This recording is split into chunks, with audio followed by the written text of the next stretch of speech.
Church of north India के Delhi diocese अकेली ही बलात्कारी सेक्रेटरी के लिए दिल्ली डायसिस के बिशप पॉल स्वरूप जिम्मेदार है। जरा आप खुद ही सोचिए, जब किसी धार्मिक संस्था के ऑफिस में कोई बलात्कारी अधिकारी बैठा होगा तो कैसे कोई महिला स्टाफ सुरक्षित रहेगी। जब सेक्रेटरी रोहित डेविड के खिलाफ पहली बार थाना नॉर्थ एवेन्यू में बलात्कार का मामला दर्ज हुआ था, क्या तभी रोहित डेविड नाम के वहशी दरिंदे को नहीं हटा देना चाहिए?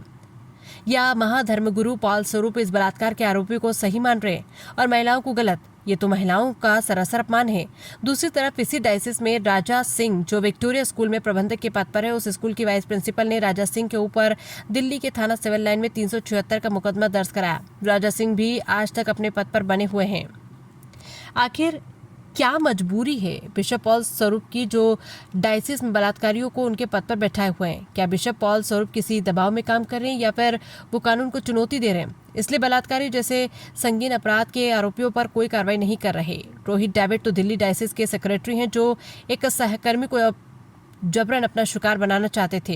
पीड़ित महिला की माने तो रोहित डेविड लगातार उसके शरीर को छूने की कोशिश करता था और ऐसा नहीं करने पर नौकरी से निकालने की धमकी देता था। डायसिस जैसी धार्मिक संस्था में रोहित डेविड जैसा राक्षस किसके समर्थन से रुका हुआ है? ऐसे व्यक्ति को तो तत्काल पद से बर्खास्त कर देना चाहिए, अन्यथा बिशप पॉल स्वरूप को खुद ही अपने पद से इस्तीफा दे देना चाहिए था। क्योंकि जब बिशप खुद कार्रवाई नहीं कर पा रहे तो फिर बिशप को भी अपने पद पर बने रहने का कोई अधिकार नहीं।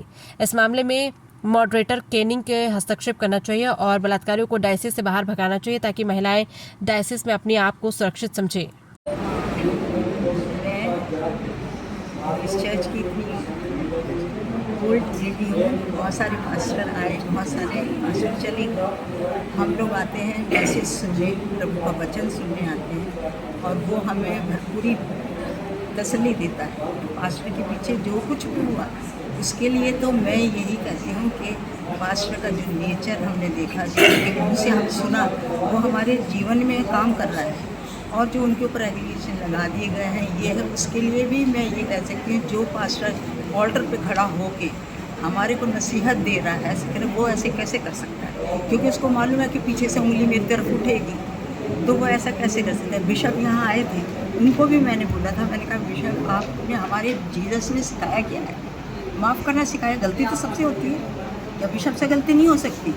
उनसे भी गलती होती है, सबसे होती है, मेरे से भी होती है। मैं इतने बुजुर्ग हो गई फिर भी मेरे बच्चे कहेंगे दादी आपने ये तो पहले बोला नहीं था। तो गलती तो सबसे होती है, मगर माफ़ करने के लिए यीशु मसीह ने हमें सिखाया। इस चर्च में आते किस यीशु मसीह के लिए आते हैं, उसकी शिक्षा पे चलने के लिए आते हैं। ये नहीं कि हम उसको बदनाम करने के लिए आते हैं। बिशप को लेके, बिशप इतनी बड़ी पोस्ट पे है, हम कितना आदर करते हैं। हमसे उम्र में छोटे हैं पर हम आदर करते हैं, क्योंकि उनको वो पोस्ट ऊपर वाले ने दी है।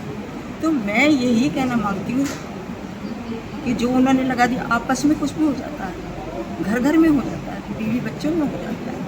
अगर कोई वहाँ से कोई बात हुई है और वो यहाँ आके अच्छी तरह से कलीसिया को चला रहे हैं, सुन रहे हैं, कितने जीवन बदल रहे हैं, तो उनमें बिशप साहब को हाथ डालने की ज़रूरत नहीं है। बस मैं तो इतना ही कहती हूँ कि जहाँ तक मैं बिशप पे भी उंगली नहीं उठा सकती, क्योंकि मैं उससे डरती हूँ। मैं कहती हूँ सोच, अपनी उम्र की सोच के लिए, अगर बिशप गलत हैं तो परमेश्वर देखने वाला है, अगर पास्टर गलत हैं तो देखने वाला, मैं गलत बोल रही तो वो देखने वाला है।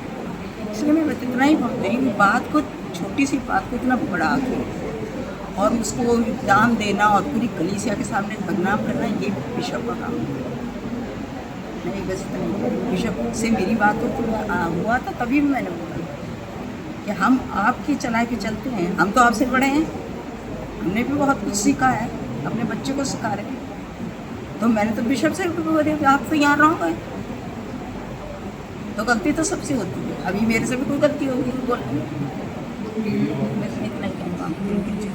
मेरा नाम दूसरी तंगच है, मैं भी साउथ की हूँ, लेकिन जो भेदभाव है ना, साउथ का कोई लोग नहीं कर सकता है, क्योंकि हम इंसान को इंसान ही समझते हैं। ये नहीं, ना कोई नॉर्थन है, ना कोई साउथ है, ना कोई ईस्ट है, ना कोई वेस्ट। लेकिन आपके बिशप साहब के ऊपर तो आरोप लग रहा है। बिशप साहब का जो व्यवहार है मुझे भी अच्छा नहीं लगता है, लेकिन एक उनने जो पोस्ट लिया है, क्या इस तरह से दूसरों के साथ कुंदक निकालने के लिए, वैर भाव निकालने के लिए जो उसने अपना पोस्ट का मिसयूज़ कर रहे हैं, वो बिल्कुल गलत है। दूसरी चीज़, बिशप साहब और पादरी की लड़ाई है, कलीसिया के साथ कोई लड़ाई नहीं है। और वहाँ का मैं अभी WSCS का ट्रेजरर हूँ, सेकंड डे में मेरा।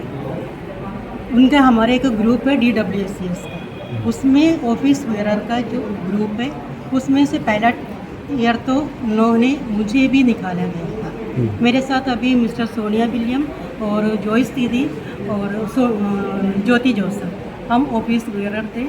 पहले से मेरा उस ग्रुप में नाम था।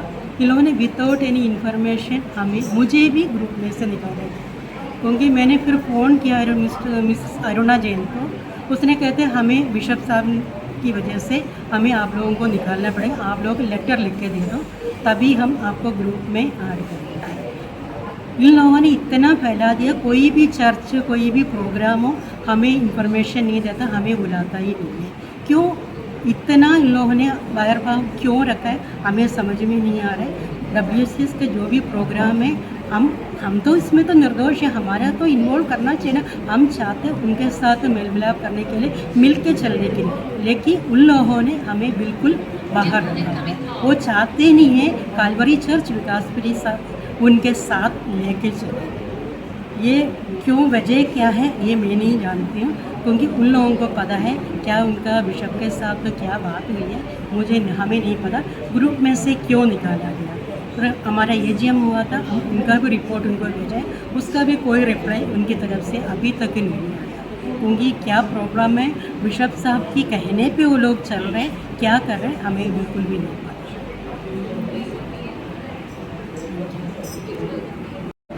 मेरा नाम स्मृति है, स्मृति सैमुअल, और मैं काफ़ी सालों से यहाँ इस चर्च की मेंबर हूँ। बहुत से पादरी साहब यहाँ पर आए गए, लेकिन पादरी भी ठीक है, मैंने ऐसे पादरी साहब नहीं देखे।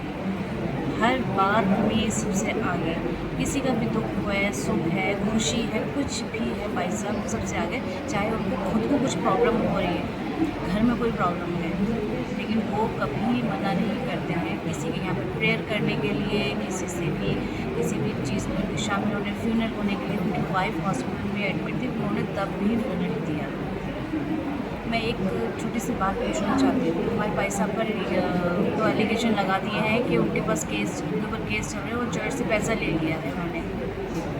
तो डायसिस पे 50 केसेस चल रहे हैं, लगभग 50 केस चल रहे हैं। तो उनका पैसा कहाँ से आ रहा है? जो हमसे असेसमेंट मांगा जा रहा है, क्या इसीलिए मांगा जा रहा है?